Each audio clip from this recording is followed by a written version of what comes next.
also really cool that this mode can be so customized. So the next thing that we wanted to talk about was friendly goal. And we're playing with that disabled, but it actually is possible to run the ball into your own goal. Yeah, like we kind of talked about earlier. I mean, you could put it on there so someone on your own team could, you know, run in and score. And you might think, well, why would you want to do that? But in custom game options, or in a custom match, I should say, that could be beneficial because everyone usually they're playing under house rules. They're not going to be any type of griefing or trolling or anything like that. So there could be actually some depth there of keeping your teammates from actually running in and scoring, to like keep it almost like a no man's land. Keep the ball out of there no matter what. All right, you kind of compare it to soccer, right?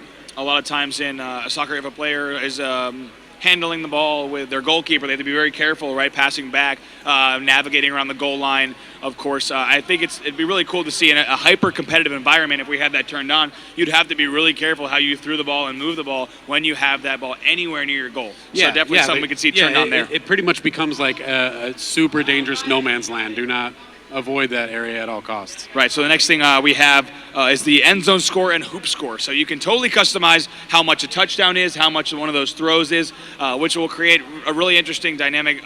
And that as you change those levels, what you're going to see is that running and throwing, you can gauge just how important those two are. So what we're playing is, a 50-point run and then a 20-point throw. But if you change those at all, it's totally going to change how the game is played. Yeah, and those can be customized at different intervals from 1 to 100. So yeah, the hoop score is throwing, and end zone is actually running it in. Right, that's right. Now we're going to jump right back into the gameplay as we have LMAO still here on the station, but this is the first time we've switched to them in quite a while where they didn't have a 50-0 lead, and I'm going to eat my words. There they go up 50-0 within the first minute of the match once again. And it looks like if they continue to play this way, Batman 93 having trouble with only the jumps, it seems. Everything else he's got under control.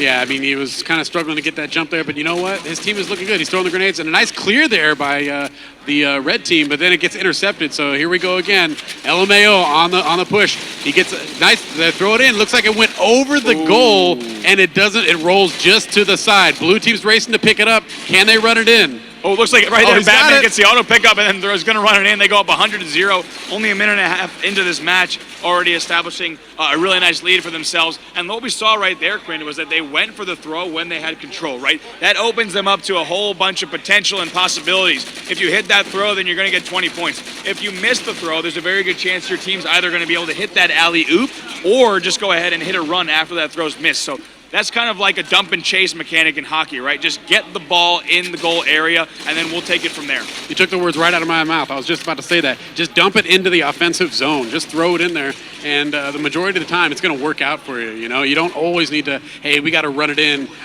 completely with a touchdown. Just throw it in, get it in there, get your team kicked. Just have that pressure constantly going. Get in there. Attack, attack, attack. That's right. So right here, let's see if Batman can stay alive. He gets taken out, and the red team's actually going to be able to pick up the ball. We'll go see on what they're up to now. Taking a look at the challengers. Once again, this is Team Psik. They were one of the first challengers on our main stage, and they're back again. They hopped back in line, waited for quite a while, and they're once again playing against LMAO to see if they can get dethrone their win streak. But as we take a look at the clock, we're only going to be going to around 8 p.m. Pacific time. It's about 7:15. That means there's not a lot of time in which Psik could get a long win streak. So what we're going to see shortly is these two teams with the longest win streaks in about a half hour from now face off against one another to be crowned champion of Pittfall Ricochet here at San Diego ComiCon in the Xbox Lounge. I mean, I still want to see Psik make a move here. I mean, they're only down 100, okay? That's not insurmountable. Just under 5 minutes left. We've got right here Psik. They're trying to get the ball out. Blue team again still applying the pressure. LMAO. It's like they're everywhere. It's like there's always one step ahead. As you look at this, they've got the ball battling this guy. Crazy battle right there. Red team prevails and looks like they just dump it in the zone. And right here, still on board the red team. They're going to try to get that out of their area, and they do, but they have a few players here around green and long haul. That ball now has 10 seconds before it's going to reset, but right here, a nice job there from red team with some teamwork there to take out that player on LMAO to get him off the training. Now just over 4 minutes left in the match. Like you said, plenty of time to get 100 points, but they really have to keep LMAO at bay. You need to establish map control, get those 2 runs or perhaps some throws, and then duke it out from there. But LMAO is still establishing not only control of the map, but also possession of the ball.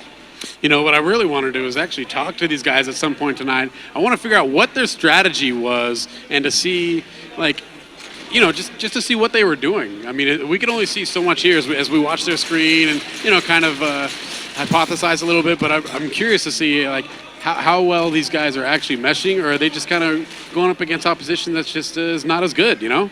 Yep, that ball's now down. Looks like LMAO with the ball in the pit area, but a nice job here from Psik. Going to hit that double kill with a one-hit melee. Nice job there. Tries to move the ball through the long haul. Unable to do so, but he's got a lot of help. Check out all those players on his platform. They're going to try to keep that ball out of the goal. Looks like LMAO grabs a turret and going to try to walk this thing over for some support. Says, screw it, I don't want that turret, and goes across the map, disabling it. But picks up a nice job here from Psik. Some of the best run we've seen there, getting really nice control of the long haul area, and they still have control of the ball. Yeah, you know, it's crazy to me that last time when he got the double kill, he killed the first guy, grabbed the ball, and then meleeed, but the blue team, they're just always like pack mentality. They're always around. So what we've got right here, I'm really curious to see, can they get a score? They need to get a touchdown right here. A throw isn't going to cut it. Let's see right here, really nice control. 3 players jumping in, a nice 50-point run here. You hear Psik behind us getting loud. Excellent control there. They pushed 3 players through that cut area. Blue team getting a spawn around the needles and long haul. All 3 players pushing in, but unable to stop it now. That brings Psik within 50 points. Yeah, ball reset there. See, they scored, and you got LMAO. They got control of the ball. It's so key to get that ball after a score. Don't sweat it. Don't get all down on yourself. The other team scored, no worries. You got to get that ball, and you got to control it. Yeah, let's switch over now. Here we have Batman 93 with the ball. He's got about half shield. Oh, and gets us. He gets saved! Oh, my gosh, right there. A nice job there. A showstopper from the blue team, saving his teammate who was about to get his neck snapped off. So the ball is not in control by any team right now. There's 6 seconds left until it respawns. Someone needs to touch it. It just got grenaded somewhere. It's flying. Now it's going to get reset. Okay, 10 seconds. Long haul. Here we go. Got to set up for this battle. Red team, blue team. They're going to push in. Grenades flying everywhere. It's like crazy town right now. Yeah, let's switch back over. Both players on each side dead, but now we stay alive right here with Batman, who's now spawned in. His team is able to grab that ball, and they pull it back once again. That seems to be the strategy of LMAO as they try to establish map control once again around long haul. Pick up 1 kill, but 3 players on his radar. Pushes in and gets grenaded by, it looks like, at least 2 grenades. Dies almost instantly. So now if we want to hop back over to the player on the other team, we'll see what they're able to do. Psik going to need to try to get this ball out of their goal. That throw does not go in, so still 100-50. That was a close throw there from LMAO. Again, but it's still the right move in my opinion. You as soon as you get to the end of long haul on Pittfall, just throw it in there. Just get it in there because the red team will scramble. They'll try to go and pick it up, and then you can go in, probably clean up some kills. And look, I mean, the fact that they threw it over there, attempted it there, I think that's why they got that score. It's always the right move to get it in the zone. Right, yeah, right now they go up to 120-50. That's a pretty big deal now.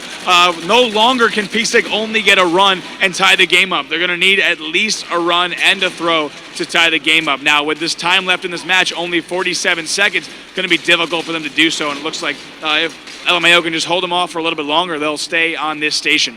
You're absolutely right, Bravo. That throw right there put them up by 2 scores. You know, just like certain free throws at the end of the basketball game help you out, you need to, this 2-score lead right here is going to be really hard for Psik to do anything. Looks like they throw it. He's trying to get it in there.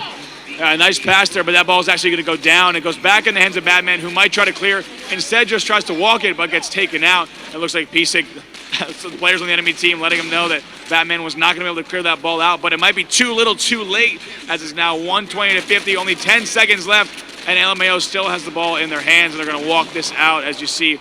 Now 3, 2, 1, that game's going to end. Once again, LMAO just clutching it at the end. An excellent effort from Psik, though. Once again, putting up one of the best fights we've seen against this LMAO squad. Yeah, I mean, the final score was 120-50. Like I said, that score at the very end was crucial. All you needed is a throw there. You get that throw, you're up 2 scores, and then with that amount of time left, it makes it so much harder for the other team to come back on you. That's what's so great about the scoring system. There's not just one way to score. You got the throws and you got the runs, or the touchdowns, the field goals, or whatever the verbiage that the community is going to come up with this. It's going to be so great to see. I mean, the level of play that we've seen here already at ComiCon has been great, and it's only going to get even more crazy and amped up as this game type matures and lasts longer. Right, if you think about it, I mean, so 50 points versus 20 points, what that obviously is slightly more then double the value of a throw. So you have to wonder if we make it like a 3-1, if we start really tweaking with the score factors, how that can change the game type. It's going to be really cool to see as these players behind us congratulating one another. LMAO stays on the station. We'll try to get an update from the floor to find out what's actually going on that other station as well to see what those teams might be facing off against one another. But so far, has been really great action so far here.